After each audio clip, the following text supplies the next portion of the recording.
هذه رسالة للجيش السعودي.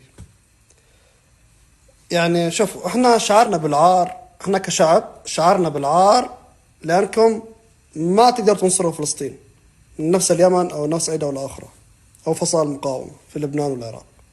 شعرنا بالعار، لكن توصل فيكم الدناءة يعني والحقارة يعني ما أعرف كيف أوصفكم، لكن أنكم تصدوا الصواريخ اليمنية اللي تطلع من اليمن عشان تقصف تل أبيب، عشان تقصف إسرائيل.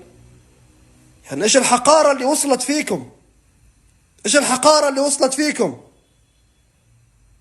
بالله عليكم أنا بسألك، بالله عليك يا جيش السعودي، شنو تبين نحس فيه إحنا قدام الناس؟ إيش تبي؟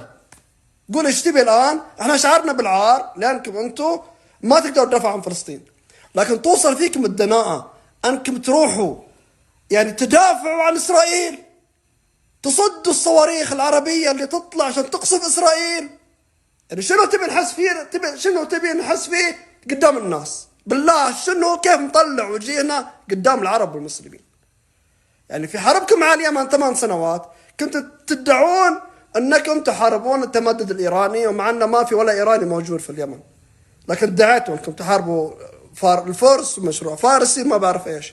طيب في غزة مسلمين سنة نفسهم نفسك، نفس الطائفة، نفس الدين، نفس المذهب، ليش ما تنصرهم؟ انت صهيوني تقف مع اسرائيل ضد المسلمين؟ انت شنو نحس فيك؟ يعني شنو نقول عنك جيش سعودي؟ شنو جيش الجزيرة العربية؟ انت مين؟ سودت وجوهنا، الله يسود وجيهكم دنيا واخرة.